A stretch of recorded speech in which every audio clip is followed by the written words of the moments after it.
Propagation.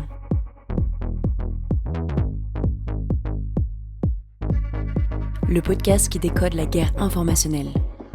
On voit que depuis quelques temps, il y a de moins en moins de monde sur les réseaux sociaux. Et on voit qu'il y a une espèce de fatigue. Est-ce qu'à un moment, ça va pas devenir insupportable ?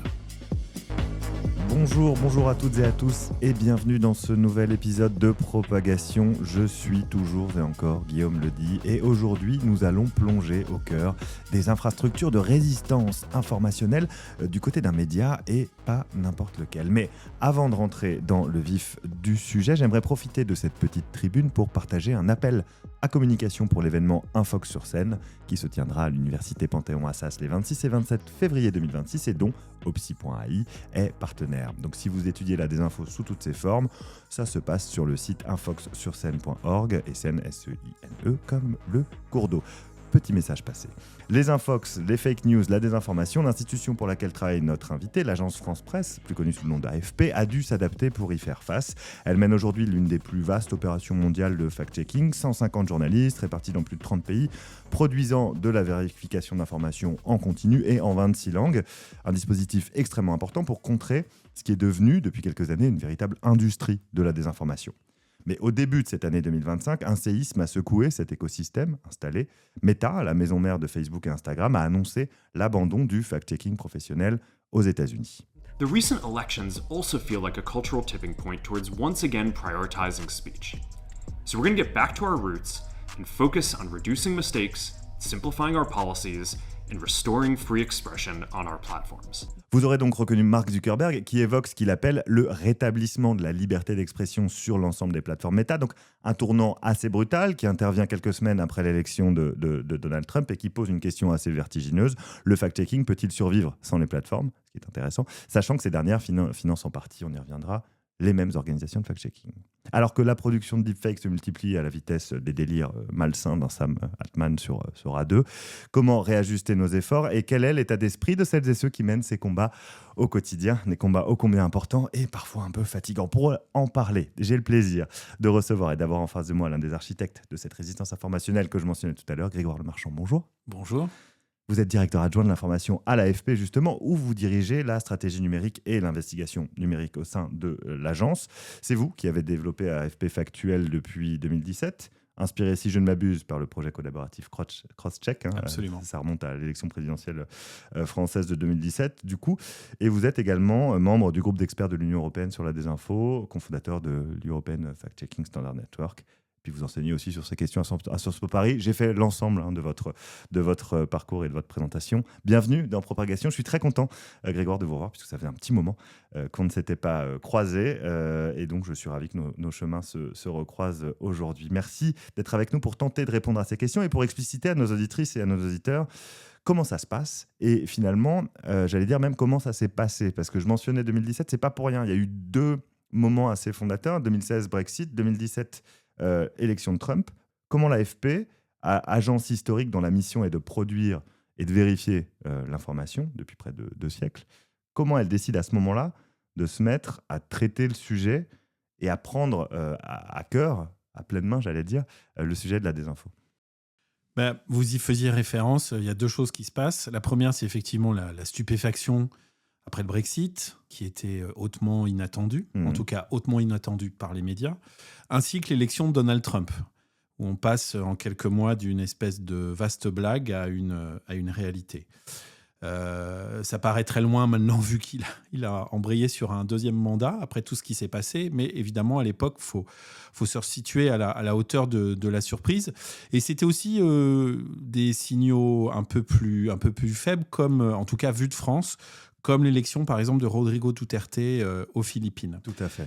C'est quoi le constat ? Un des constats qu'on fait, nous, à l'AFP, mais aussi les journalistes et les médias dans leur ensemble, c'est de ne pas avoir vu à quel point des mouvements populiste montait, et au point effectivement de faire basculer des scrutins qui paraissaient joués. Et on se rend compte qu'évidemment, la désinformation, les manipulations de l'information, jouent un rôle. Alors, il ne s'agit pas de dire que ce sont les fameuses fake news qui ont fait les élections de Donald Trump, de Rodrigo Duterte ou du Brexit. Ce serait trop simple. Mais elles ont joué un rôle. Donc ça, c'est la première chose. Donc à l'AFP, comme dans plein d'autres médias, on se pose des questions, dire qu'est-ce qu'on peut faire ? Alors on peut faire plein de choses, on peut faire du meilleur journalisme, on peut être plus à l'écoute des gens, on peut faire davantage de terrain, essayer de mieux comprendre, essayer de combattre aussi ces biais, et puis aussi de voir ce qu'on peut faire contre la désinformation, qui à l'époque circulait énormément, elle circule aujourd'hui encore beaucoup, sous d'autres formes, mais surtout, et de se dire que finalement, il faut, au même titre qu'on embrasse le terrain physique pour aller voir les gens, il faut aussi aller sur le terrain numérique. Et sur le terrain numérique, il y a beaucoup de fausses informations. Donc ça, c'est la première chose, une réaction face à ça pour mieux faire notre métier globalement. Et concomitamment, effectivement, les plateformes, et en premier lieu Facebook, qui ne s'appelait pas encore Meta à l'époque, qui est vu comme le principal réseau social vecteur de fausses informations. À l'époque, oui, c'était ça. Qui, pour dire les choses poliment, prend le bouillon. Et puis, très vite passé une période de déni de la part de Mark Zuckerberg, effectivement, au bout d'un moment, ils comprennent chez Facebook qu'il faut essayer de faire quelque chose. Je vais très vite. Et ils décident de lancer un programme de fact-checking en collaboration avec des médias. Et ça se lance en 2017, d'abord aux États-Unis. Alors, avec le recul, il faut savoir que ça s'est lancé sous l'administration Trump. C'est effectivement intéressant de le rappeler, de le remettre en contexte. Voilà, c'est pas sous une administration Joe Biden. Ensuite, ils décident de développer ce programme progressivement dans le reste du monde. Ça prendra plusieurs années. Mais le deuxième pays dans lequel il le lance, c'est la France, puisqu'il y avait les élections présidentielles en 2017, et l'AFP, comme d'autres médias à l'époque, certains qui sont toujours dans le programme, comme France 24 ou 20 minutes, d'autres qui sont partis pour diverses raisons, comme Le Monde ou Libération, font partie de ce programme. Donc, pour être très clair, et ce que nous demande Facebook, et ce qu'il nous demande encore, puisque ce programme existe toujours, même s'il n'existe plus aux États-Unis. On y reviendra. Ouais. Voilà. Finalement, ce n'est pas de travailler à la demande, c'est de dire, OK, il y a potentiellement des fausses informations sur Facebook, sur Instagram aussi. Si vous les voyez, si vous écrivez un fact-check dessus pour dire que c'est faux, que c'est trompeur, que c'est manipulé, nous, on attachera vos fact-checks à la publication. Et comme ça, les utilisateurs pourront avoir un décryptage de la fausse information, ou de l'information trompeuse. C'était ça le deal initial. C'était ça le deal. Et donc, l'AFP s'est lancé d'abord avec une seule personne en France, jusqu'à effectivement développer un réseau dans le monde entier, puisque l'AFP, à l'échelle française, on connaît, mais on est vraiment une agence mondiale, globale, donc on est présent dans le monde entier. Jusqu'à aujourd'hui, un tout petit peu moins maintenant de 150 personnes. On produit en 26 langues. Des plus évidentes qui sont le français, l'anglais, l'espagnol, mais à l'indonésien, à l'hindi, etc. On fait ça dans 26 langues différentes. Ce qui nous a permis effectivement en quelques années, grâce à cette collaboration, de bâtir, je crois, et j'en suis certain, le plus grand réseau de journalistes fact-checkers au monde.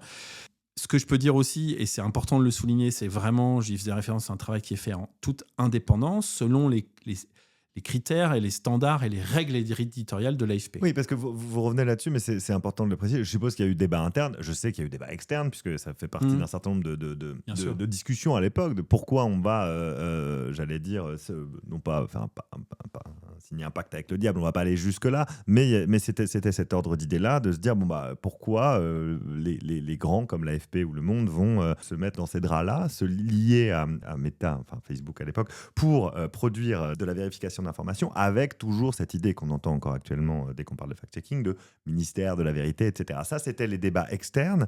Est-ce qu'en interne, ça a aussi un petit peu achoppé, ça a été difficile à faire passer? Alors, évidemment, au début, ça a posé des questions. Et ces questions et ces interrogations étaient légitimes. Après, j'allais dire, les critiques se sont vite tues, puisque finalement, les gens se sont rendus compte qu'on faisait juste du journalisme. Et qu'on allait effectivement sur un terrain où l'AFP n'allait pas avant. Non pas...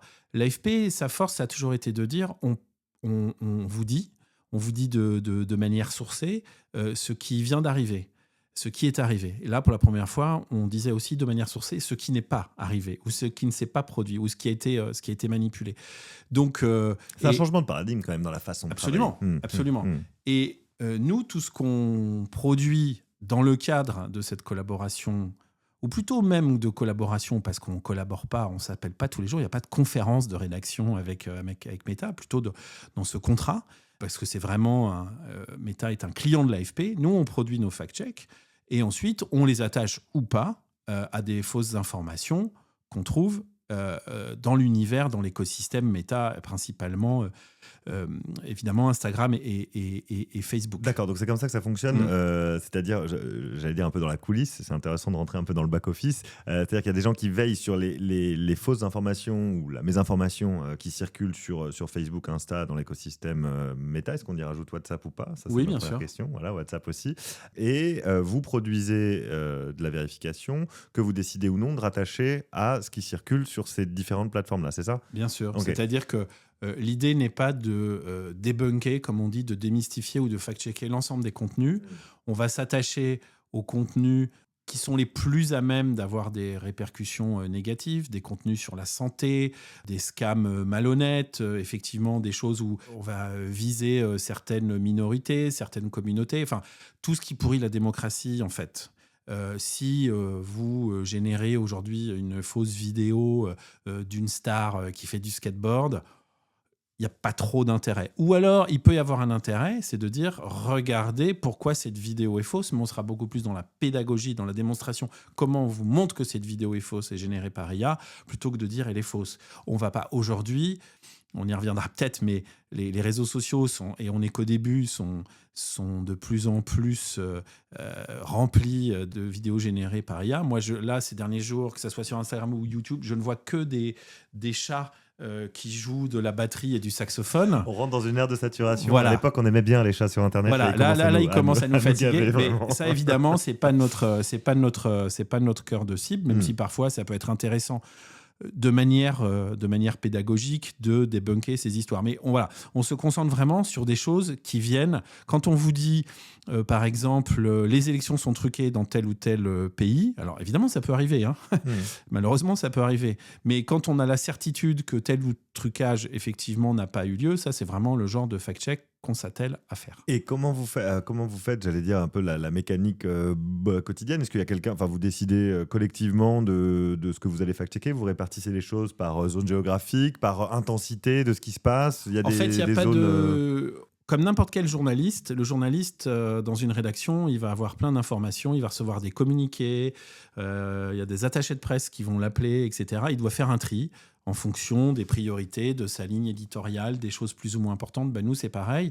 On a des journalistes spécialisés qui savent détecter assez vite la désinformation, qui connaissent les sphères, les écosystèmes qui sont le plus prompts à désinformer. On sait aussi que comme on dit dans le jargon, chaque breaking news, chaque grosse news va générer son lot de désinformation, que ce soit des catastrophes naturelles, que ce soit des élections, que ce soit un attentat terroriste. Toutes ces choses-là vont générer de la désinformation. Donc, on peut presque l'anticiper et en fonction de son pays, de sa localisation, de ce que cette polémique ou de ce que cette actualité dit, on sait à peu près d'où ça va venir. Donc, on peut déjà anticiper et ensuite, en fonction, comme je vous disais, est-ce qu'elle est virale? Qu'est-ce qu'elle dit? Est-ce qu'elle vient polluer l'écosystème informationnel? On va décider ou pas de la traiter. Sachant que le fact-checking, c'est aussi une école où on a beaucoup de frustration. C'est que parfois, on est à peu près sûr à 99% que c'est faux, mais on ne peut pas à 99% publier un fact-check. Donc, il faut que ce soit 100%. Il faut que ça soit à 100%. Ou on va faire des papiers plus... décryptage, on va parler de tendances, etc., pour pas non plus taire un sujet, mais parfois, effectivement, on a des doutes. La désinformation, des fois, c'est la grosse désinformation qui tâche, et parfois, c'est très subtil. Donc, on va s'attacher aussi à démonter les mécanismes. C'est extrêmement intéressant, et c'est de l'ordre de la dentelle, quand même, ce que vous faites. Et toute cette organisation, tout ce travail a évidemment un coût, comme tout bon travail journalistique. Vous disiez tout à l'heure que Meta était un client de l'AFP. TikTok aussi finance une partie de vérification d'informations sur sa plateforme. Pour revenir à l'annonce de Mark Zuckerberg début 2025 qu'on mentionnait en introduction. Est-ce que là, Trump 2, l'administration Trump 2, le rapprochement assez radical, alors j'allais dire des élites de la Silicon Valley, mais sans même aller jusque-là, juste des patrons des plus grandes plateformes sociales, jusqu'à preuve du contraire, du monde avec Donald Trump et son administration, remet en cause l'ensemble de ce que vous êtes en train de faire? Et si oui, à quelle échéance et comment ça se passe pour vous à l'heure actuelle?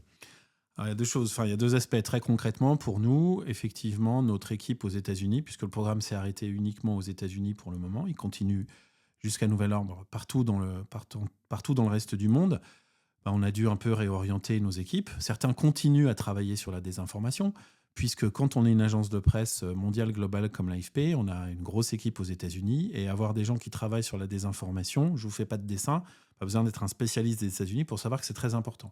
Donc on a des gens qui continuent à travailler là-dessus, qui continuent à publier des dépêches, des fact-checks sur notre site de fact-checking, etc. Et puis, il y a d'autres personnes qui ont été redéployées dans d'autres services. Donc ça, c'est spécifique aux États-Unis. Dans le reste du monde, ça continue. Après, c'est intéressant parce qu'effectivement, il y a eu un shift brutal du patron de Facebook, puisque des mois auparavant, même dans sa communication publique, Facebook se réjouissait du travail avec les fact-checkers, puisqu'il n'y a pas que l'AFP, il y a des dizaines et des dizaines d'autres médias dans le monde entier qui travaillent dans le cadre de ce programme. En tout cas, voilà, c'est très paradoxal, c'est que d'un coup, on change d'administration aux USA, d'un coup, on change de discours vis-à-vis du fact-checking. Après, on est en droit aussi, nous, fact-checkers, de se poser des questions sur la pertinence, l'efficacité de notre travail. Et moi, je suis le premier à dire, les fact-checkers n'ont pas du tout... Alors déjà, n'ont jamais eu la prétention de régler le problème de la désinformation. Il est beaucoup plus vaste. Pour moi, le fact-checking, la vérification, la démystification, c'est une partie de la réponse à la désinformation. Donc, on n'a jamais eu la prétention de tout régler. Et après, comme toute discipline journalistique, elle peut avoir ses faiblesses, et nous, on essaye de se remettre en question. Est-ce que sur ces formats, parfois on est peut-être allé trop vite, et puis comme n'importe quel journaliste, nous, il faut fact-checker, on s'interroge parfois sur nos biais, et c'est pas... Et j'entends les critiques qu'on peut avoir contre les médias et les fact-checkers sur la période du Covid, c'est que les certitudes au début de la pandémie, les certitudes de certains experts tout à fait légitimes qui nous servaient de base pour dire attention, c'est pas comme ça, attention, le Covid, c'est ceci et pas cela, ces certitudes n'en étaient plus 6 mois plus tard. Donc ça, c'est quelque chose qu'on a appris. Ça fait partie de la façon dont la science se fait aussi. Dans la science se fait. Donc, c'est des choses qu'on a appris. Donc, mais en revanche, ce qu'a dit Mark Zuckerberg en disant c'est de la censure, ce sont les arbitres de la vérité. Vous êtes très orienté politiquement aussi, il a dit ça. Aussi, alors non, et encore moins à l'AFP. Mais au fond, pour être très clair et sans rentrer dans tous les détails de ce programme, ce qui est intéressant, c'est que nous, on ne supprime aucun contenu et on attache au contenu un fact-check que l'internaute lambda est libre de voir ou pas, ou de lire, et ça n'empêche pas de partager, etc. Alors, ça n'empêche pas de partager, il est libre de lire ou pas, mais alors, il y a une grosse alternative qui a été promue par d'abord Elon Musk et puis ensuite Mark Zuckerberg, c'est les community notes. On se dit, tiens, les fact-checkers professionnels, en fait, c'est des gatekeepers, comme les journalistes étaient des gatekeepers à l'époque. Nous, on fait sauter tout ça, et on va faire en sorte que la communauté, d'un côté de X et de l'autre de Meta, ajoute des notes au contenu trompeur. En théorie, pour des gens qui viennent, en tout cas comme moi, de l'Internet d'il y a quelques années, en théorie, c'est assez séduisant. Une démocratie participative, l'intelligence collective, le journalisme citoyen est presque communautaire. Dans la pratique, on voit que c'est plus complexe que ça. Est-ce qu'il y aurait peut-être moyen de combiner un peu les deux? Est-ce que c'est quelque chose qui peut aussi nourrir le travail de vérification? Moi, je pense que ça serait une bonne solution, serait de combiner les deux. Je pense que les community notes, les fact-checkers, tous les fact-checkers de la planète réunis, s'ils se donnaient la main, ils n'auraient pas le temps de tout vérifier. Il ne s'agit pas de tout vérifier. Mais en tout cas, les community notes sont extrêmement efficaces. En tout cas, je le vois sur X, pour des choses assez simples. La vidéo générée artificiellement, le gros scam, des choses... et c'est très bien. C'est bien fait, c'est fait rapidement, etc. En revanche, Le problème, c'est que dès que ça devient compliqué, que ça nécessite de l'expertise scientifique, de sciences politiques, etc., c'est compliqué.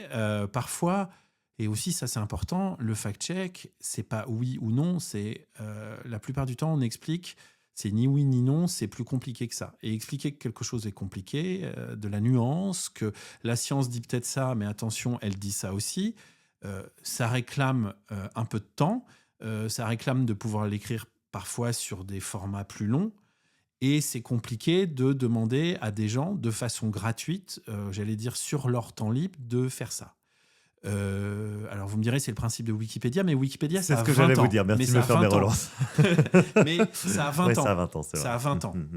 Et c'est des processus délibératifs assez ancrés. Et l'autre chose qui a été montrée par pas mal de chercheurs et de spécialistes, c'est que finalement, dès que la désinformation est simple et ne prête pas à débat, elle est vite débunkée, et en ça, les community notes sont extrêmement pertinentes.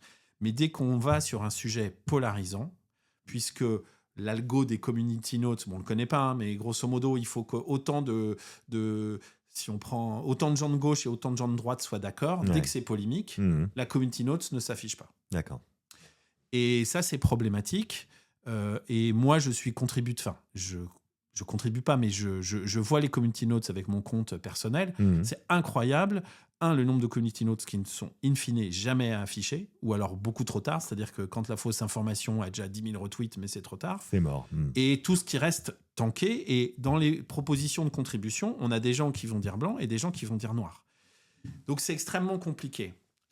Encore une fois, et j'insiste, il ne s'agit pas de dire que nous, fact-checkers, journalistes, on est infaillibles, on sait tout, on va tout faire. Mais il y a un moment, vous ne confiez pas votre santé à ChatGPT. Voilà, enfin j'espère. Vous allez voir un professionnel. Après, vous n'avez le droit de ne pas être satisfait du professionnel. Comme les chasseurs, il y a les bons, les mauvais. Bon, mais à un moment, il faut faire appel, je pense, pour des choses un peu compliquées. Non pas à des gens qui savent tout et qui sont tout en haut de la montagne et qui méprisent tout le monde, parce que c'est absolument pas ça, mais des gens dont c'est le métier, qui vont prendre le temps et qui vont essayer d'apporter une patte un petit peu plus professionnelle, parce que, encore une fois, souvent la désinformation, elle est subtile. On mélange du vrai, du faux. Les choses sont vraiment, ça c'est quelque chose qu'on explique beaucoup. On n'est pas ce qu'on nous reproche au ministère de la Vérité, qu'un gros tampon faux en rouge. On dit attention, les choses sont beaucoup plus subtiles et on peut pas être aussi catégorique. Ils sont plus nuancés et sont plus complexes. Et c'est normal. On vit dans un monde qui au quotidien est parfaitement angoissant. Malheureusement, quand on est angoissé, on a envie de réponses.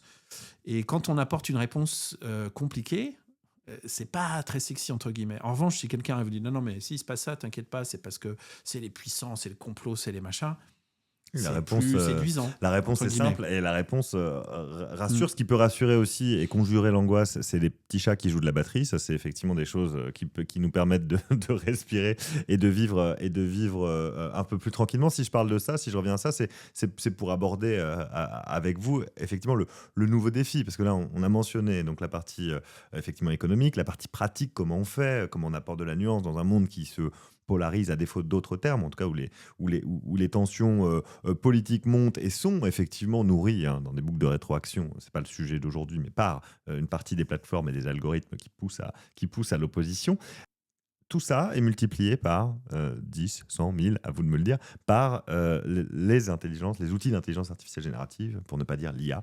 Ces outils, à quel point ils poussent les curseurs de ce que vous observez en termes de désinformation à l'heure actuelle? Aujourd'hui, ce qu'on constate, c'est le volume. C'est le volume. C'est dit, c'est assumé. Maintenant, les grandes plateformes créent même des réseaux sociaux uniquement pour du contenu généré par IA. On voit de plus en plus ça. Donc, le faux se démultiplie. Alors, quand je dis le faux, attention, le faux ne veut pas dire désinformation. Absolument. On revient à notre ami chat qui joue de la clarinette. On aime ou on n'aime pas, mais c'est pas grave. Et il y a quand même peu de chances que des gens prennent ça au premier degré. Enfin, j'espère. Enfin, il y avait un Jésus crevette quand même qui a tourné pendant un temps sur Facebook. Et ce qui change, c'est le volume. Et la question que nous, on se pose, mais ça, c'est vrai pour tout contenu éditorial journalistique, pas uniquement par le fact-checking, c'est ce qu'il ne faut pas renverser. C'est-à-dire qu'on partait du principe qu'il faut taguer le faux, dire attention, ça c'est faux. Maintenant, est-ce qu'il ne faut pas renverser et de dire ce que vous voyez, il Il y a du vrai et du faux, mais en tout cas, nous, on vous garantit que ce produit-là, il est vrai. Un peu comme, je ne sais pas, une étiquette bio, une étiquette NF, etc. Donc, c'est peut-être aussi... c'est pas peut-être, c'est les choses sur lesquelles on travaille à l'AFP et d'autres médias. C'est-à-dire comment on va pouvoir, dans un océan, je ne vais pas dire de faux, mais de générer artificiellement, parfois brillant, parfois nul, parfois captivant, comment nos contenus, on va dire, professionnels vont émerger. Tout en sachant qu'il va falloir aussi, et ça c'est un autre défi, c'est-à-dire que faire du bio, entre guillemets, c'est bien, mais on ne peut pas rester en dehors de la technologie. Donc il faut aussi voir comment, plus généralement, l'intelligence artificielle va pouvoir nous aider à faire mieux, peut-être à faire plus, à faire plus, j'aime pas ce mot, mais plus impactant, sachant que c'est pas très original. Nous aussi, comme beaucoup de rédactions, on fait beaucoup d'essais, que c'est parfois bluffant, que c'est parfois sidérant, mais que parfois, c'est sidérant comment l'intelligence artificielle va dérailler et raconter n'importe quoi. Donc, il y a encore beaucoup de progrès à faire, mais il ne faut pas rester à côté. Ouais. Mais ce qui est sûr, d'un point de vue très pratique, c'est qu'on le constate depuis ces derniers mois. Et puis, je vais pas... Bon, pardonnez-moi, mais je vais citer deux logiciels qui changent un peu tout, nous, ce qu'on voit. C'est VO3 de Google et Sora, la dernière version. C'est l'explosion du nombre de vidéos générées par IA qu'on peut produire effectivement à très grand volume. Alors aujourd'hui, on arrive encore à détecter, parce qu'il y a toujours ce problème des deuxièmes plans, des incohérences, etc., des choses dans le... Mais il y a des petites astuces pour voir. Effectivement, on n'est plus au stade où, à l'époque, souvenez-vous, c'était il y a à peine 3 ans, où les gens avaient 6 doigts à défaut de 5. On a encore ça, mais de moins en moins. Et de façon plus discrète. Et puis, voilà, ça s'améliore à chaque fois. Et puis, on voit que par exemple, alors vous savez, quand vous générez une vidéo sur Sora vous met un petit logo qui se balade au fur et à mesure. Je crois que Sora, c'est limité à 10 secondes aujourd'hui. Alors, pour information, Sora 2 n'est pas encore disponible en Europe. Oui. Pas du fait de notre régulation, mais du fait que OpenAI n'a pas encore déployé l'outil. Ça fait partie des questions qu'on va peut-être se poser tout à l'heure. Et effectivement, oui, il y a un petit, comment on appelle ça, un watermark. Un petit tampon, un watermark, merci, la partie technique à parler, qui se balade sur l'image pour dire, attention, ce contenu a été... voilà, mais ce qu'on voit, c'est que certaines personnes, maintenant... développent des outils d'IA pour l'enlever. Pour l'enlever ou pour mettre un logo. Ouais. Et ce qu'on voit par exemple beaucoup, c'est pas tant aujourd'hui, alors ça viendra peut-être un jour, c'est pas tant on voit pas tant de désinformation politique ou sur les habituels mêmes sujets de vaccins, migration, etc. Ce qu'on voit beaucoup, c'est des scams. C'est-à-dire, on génère un faux médecin qui a l'air hyper sérieux, qui va vous dire prenez tel remède, etc. Et puis derrière, c'est pour acheter des médicaments, c'est pour envoyer vers des sites qui vendent du faux médoc. On est vraiment sur du scam, mais c'est des choses qui rapidement font des millions de vues, qui savent jouer sur la vie, la réalité, etc. Donc quelques centaines de dollars et qui cumulés, évidemment, produisent des choses, de l'argent pour les gens qui s'en occupent. Donc comme d'habitude, d'abord on va chercher l'argent et puis ensuite peut-être qu'on cherchera l'influence ou l'influence politique. Mais quand on voit que dans les campagnes américaines, l'utilisation des deepfakes, là, puisqu'on parle de... est autorisé. On l'a vu pendant la campagne pour la mairie de New York, où le candidat opposé à Mamdani le mettait en scène dans des petites scénettes où il piquait littéralement l'argent des New-Yorkais. Ça me fait rire, mais c'était un petit peu étonnant.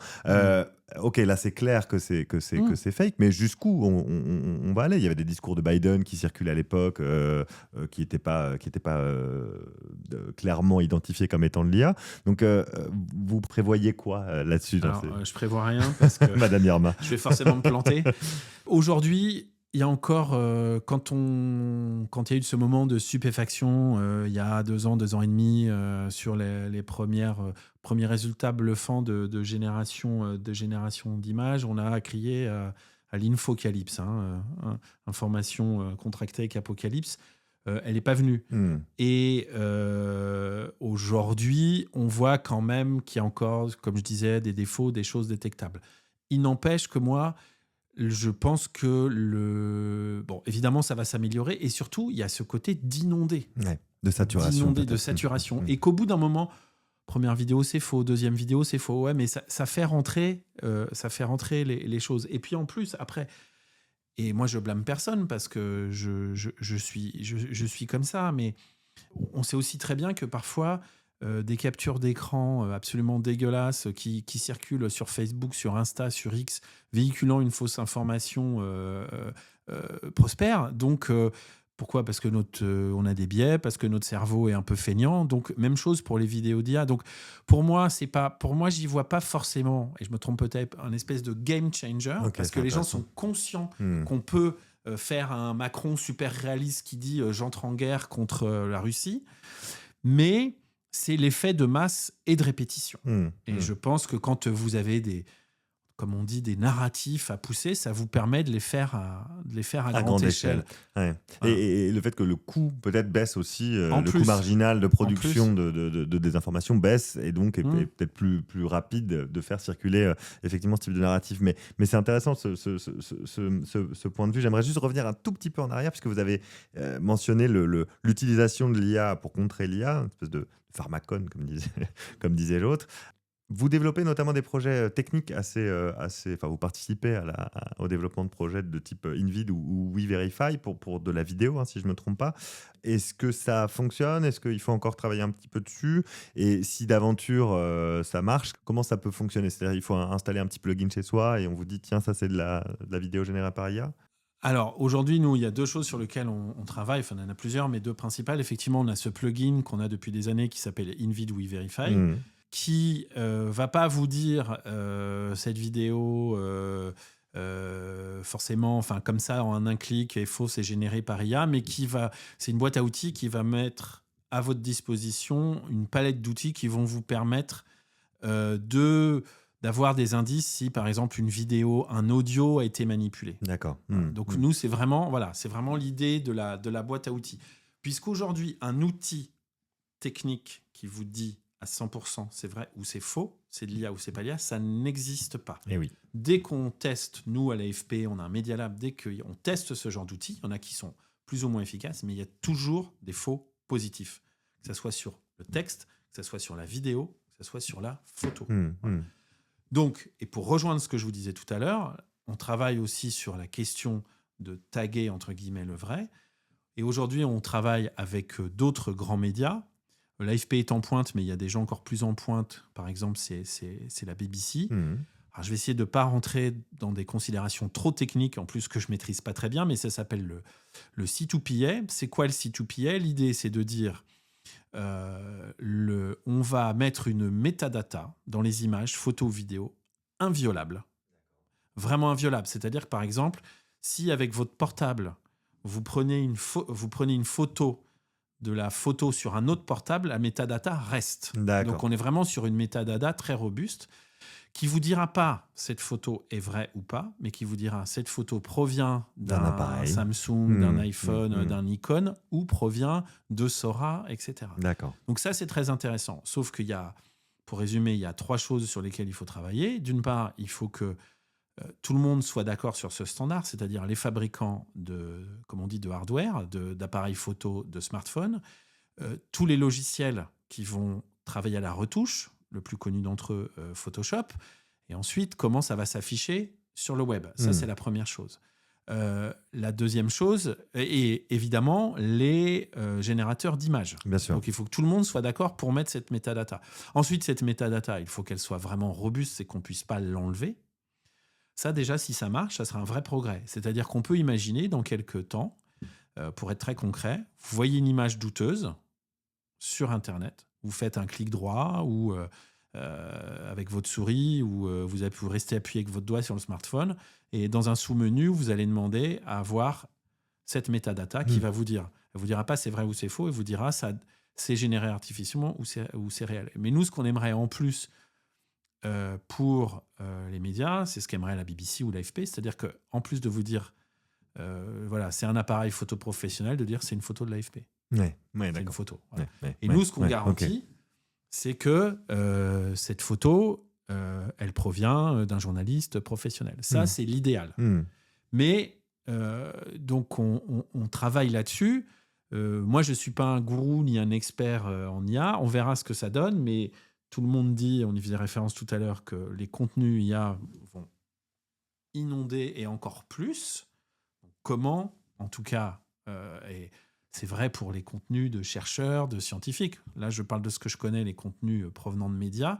Il va falloir, d'une manière ou d'une autre, trouver un moyen de les identifier. C'est quand même fou. Je vous écoute et ça fait un petit moment que vous observez ce qui se passe et que vous êtes acteur de ce qui se passe sur Internet, sur les réseaux, sur l'information dans le champ numérique. Et je vous écoutais, je me disais, mais c'est quand même dingue. C'est-à-dire qu'on a des phénomènes cycliques où à chaque fois, on est obligé de courir après des innovations qui nous sont complètement imposées, sur lesquelles, évidemment, on n'a pas la main, puisqu'on ne développe pas ces outils-là, mais on est en réaction permanente et on doit trouver, parfois, en plus, en créant des partenariats avec ceux qui vivent de la désinformation, hein, puisque les plateformes dont on parle se nourrissent de façon très claire de l'écosystème, de l'économie de la désinformation, ça leur rapporte de l'argent. L'IA, on a remis une pièce, et quelle pièce dans la machine, et pareil, toujours, on sort nos petites rames, on est toutes et tous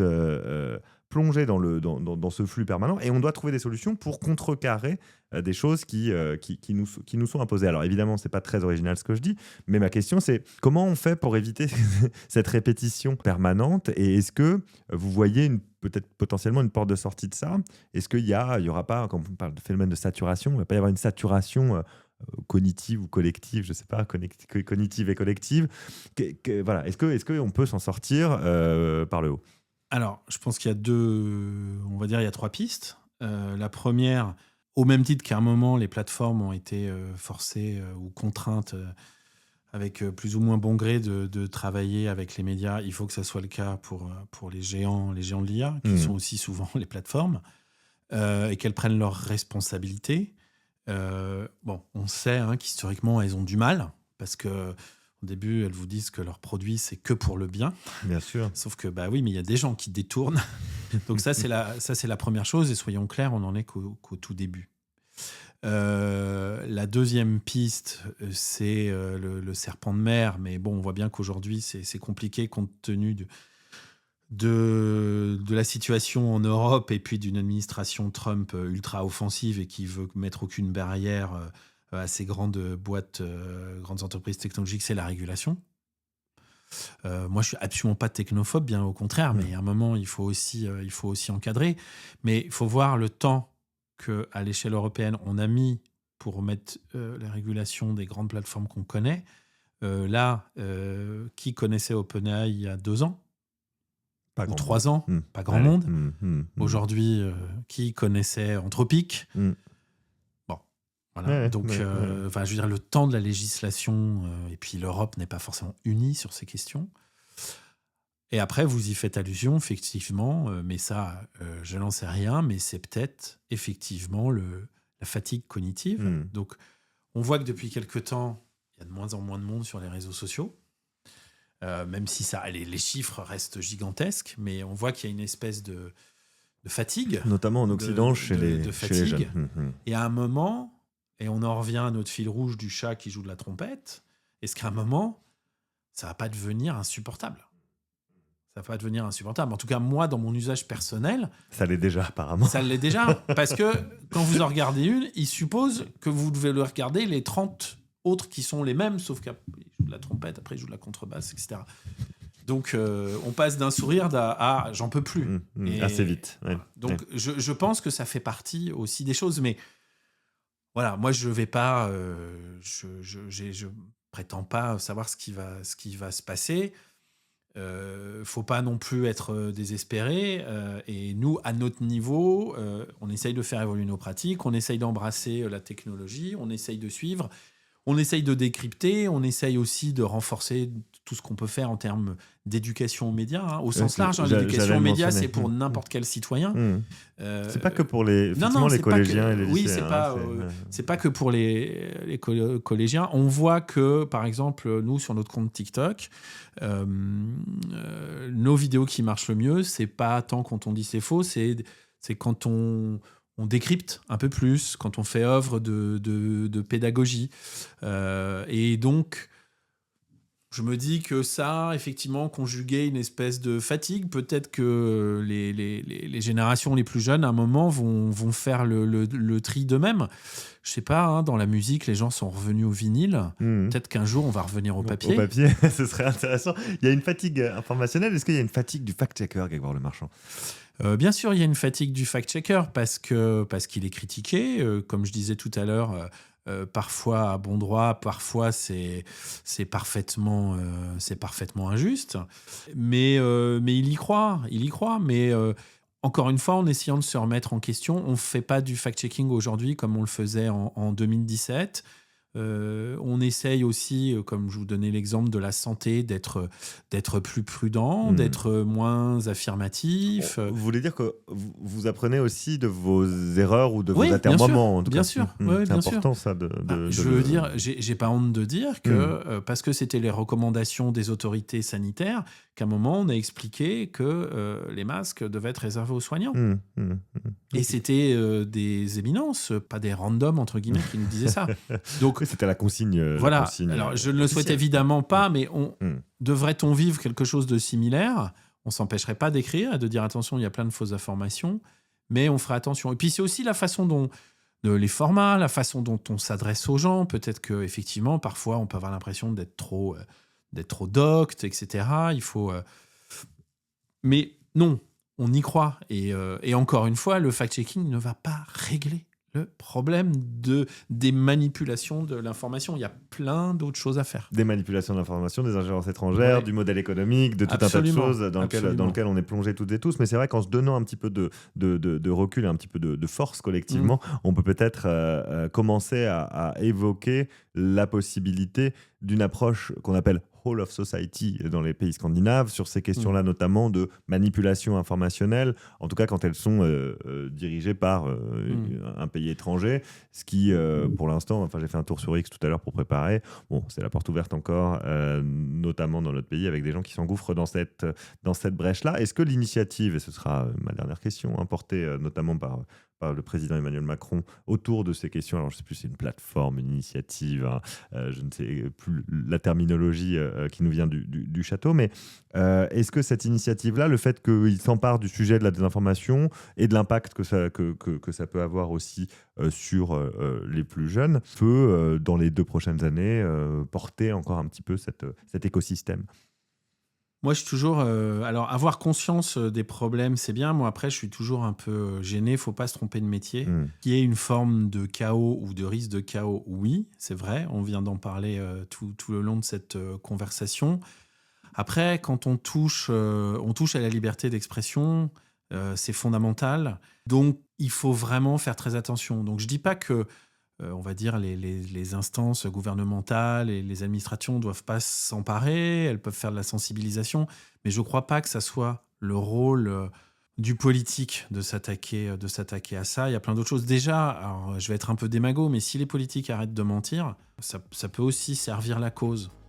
On pourrait peut-être commencer effectivement par là. Ça paraît être une bonne première étape dans ce dont on se parle depuis tout à l'heure. Merci beaucoup Grégoire Lemarchand d'avoir accepté notre invitation. Merci d'être venu jusqu'à nous. Et puis j'encourage nos auditrices et nos auditeurs à aller faire un petit tour sur Factuel AFP de façon assez régulière. Ça vous donne une idée de ce qui circule si jamais vous n'êtes pas sur les réseaux sociaux, ce qu'on vous souhaite peut-être. Donc faire un tour sur AFP Factuel. Et puis vos cours en ligne aussi, digitalcourses.afp.com, qui sont très bien faits et qui sont une bonne première étape si vous voulez commencer à vous former. Et en accès libre. Et en accès libre, bien évidemment, puisque c'est votre rôle de donner tout ça en accès libre. Merci à vous, Grégoire Lemarchand. Quant à nous, on se retrouve évidemment la semaine prochaine, comme toutes les semaines, tous les mardis, pour un épisode qui va continuer un petit peu dans cette veine-là, à creuser l'ensemble de ces sujets, comme d'habitude, sur Propagation. À très vite. Propagation, un podcast produit par Justin Poncet, d'Opsi.ai, animation Guillaume Ledy, réalisation Roman Munier, générique Martin Commandeur, graphisme Gauthier Gevray. À la semaine prochaine.